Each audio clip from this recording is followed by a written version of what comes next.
É hora de aumentar a exposição em bolsa? Com certeza. Qual ativo deve sair da carteira em julho? Empresa do setor de commodities. Quem quiser investir em renda fixa deve? Procurar gestão ativa. Como o mercado avalia a reforma tributária? Essencial.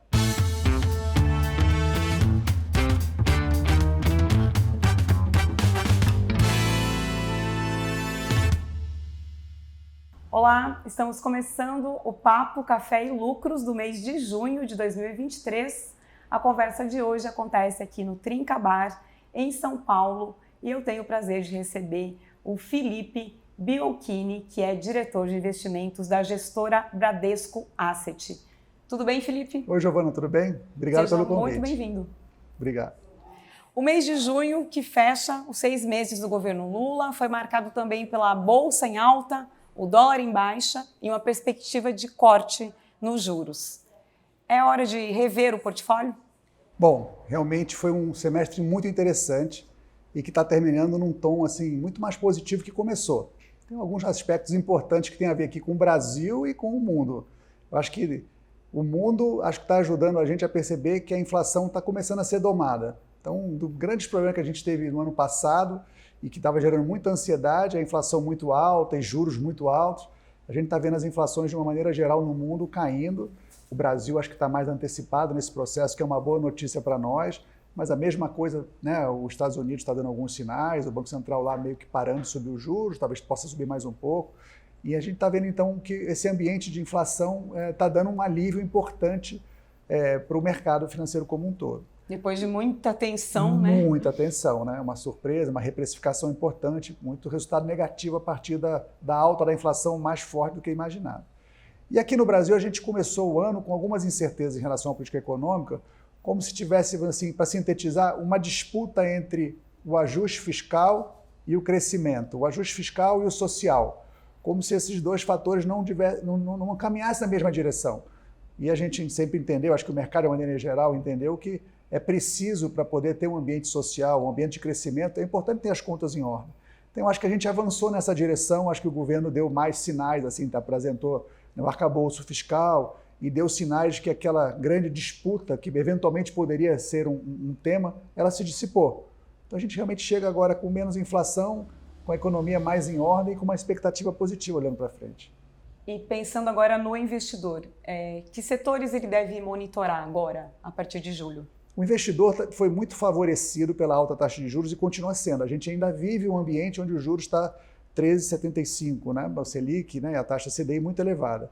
Mas acho que mais do que nunca a gente chegou no início do ciclo. A gente provavelmente na próxima reunião de agosto o Banco Central vai derrubar a taxa de juros, mais provável aí no mercado em torno de 25 pontos, depois ou 50,5%, né?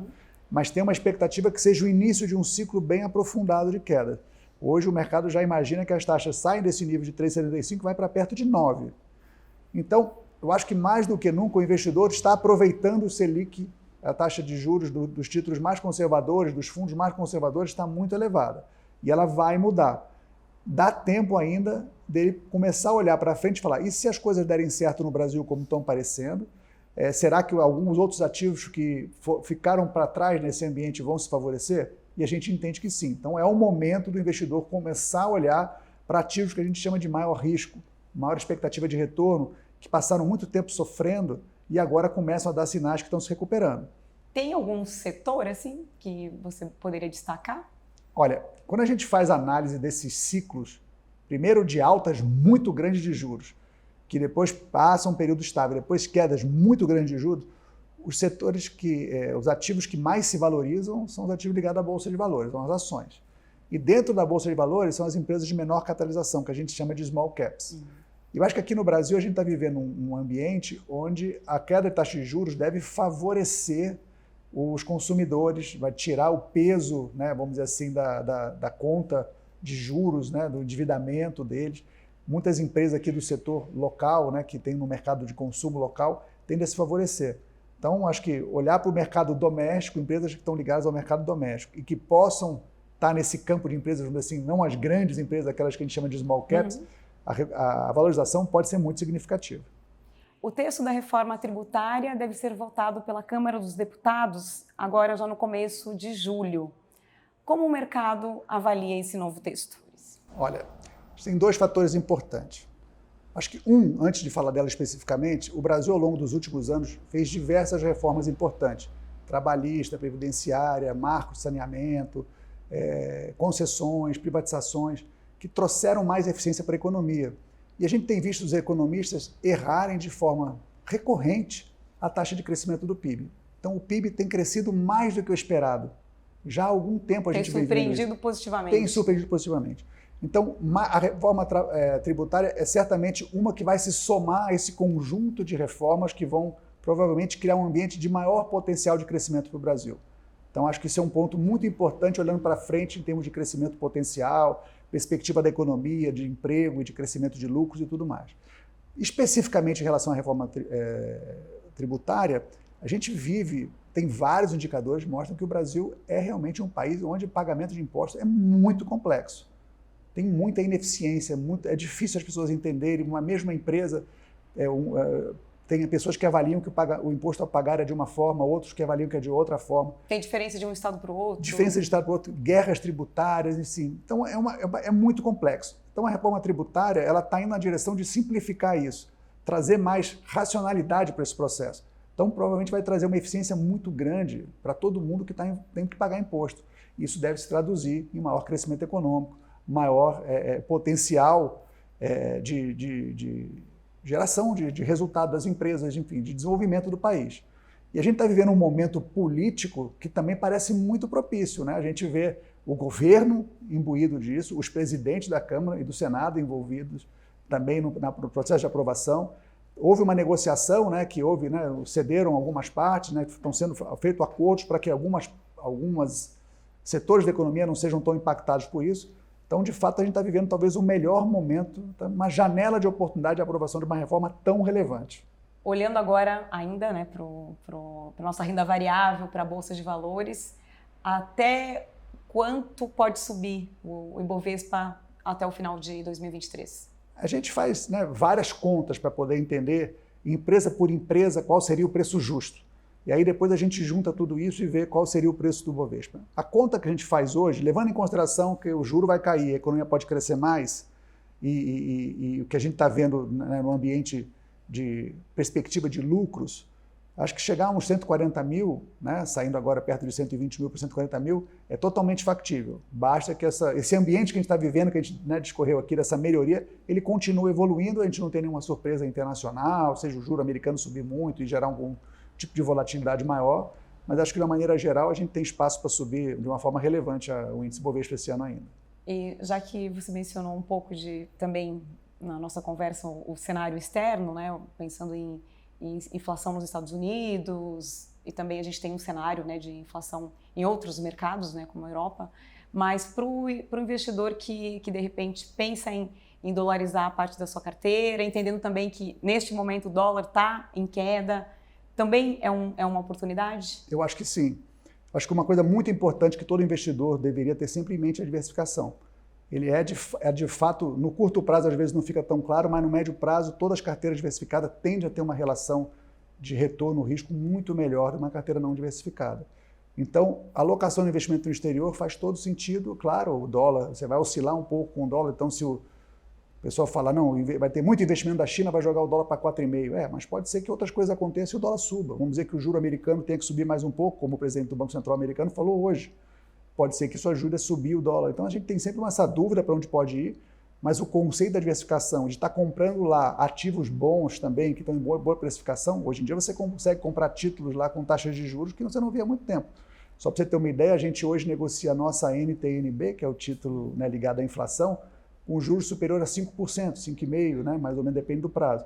Nos Estados Unidos você consegue comprar um título protegido da inflação com taxa quase 3%. Então, comparando, né, você fala, tem bons investimentos para ser feito hoje no exterior também. Então, sem dúvida, é uma boa colocar uma parte da alocação no exterior. Felipe, você pode compartilhar uma história ou um aprendizado que tenha marcado a tua trajetória até aqui? Eu fiquei pensando um pouco, né, a gente passou por tantas crises, né, quem tem mais experiência, eu estou desde o século passado no mercado, quem passou por tantas crises sempre tem alguma cicatriz para lembrar. Mas uma que me chamou muita atenção, porque ela trouxe para mim, eu vivi o período de uma crise muito aguda, mas aí já tendo passado por outras crises, eu consegui implementar aquilo que eu achava adequado. Eu vou deixar então a mensagem. Foi durante o Covid, ali perto de março de 2020, as ações estavam negociando, o Bovespa estava perto de 120 mil, e começou uma queda muito grande, e praticamente a gente viu que o cenário para frente a gente não conseguia ver, era uma grande nuvem cinza, a gente não sabia o que podia acontecer. As economias todas fechando, um ambiente de pandemia, uma incerteza enorme, ninguém sabia quais setores poderiam sobreviver ou não, realmente um nível de incerteza praticamente inusitado. E aí a gente conhecia as empresas, a gente vem acompanhando as empresas ao longo do tempo, falou assim, essas empresas aqui negociam a preços interessantes por conta dos resultados, dos seus ativos. E aí quando saiu de 120 mil para 80 mil, chegou em patamares que eu falei, aqui realmente está muito barato. Historicamente, quem comprou aqui se deu muito bem. Tem muita incerteza, mas eu acho que aqui é muito bom e fiz uma posição relevante ali comprando ativo.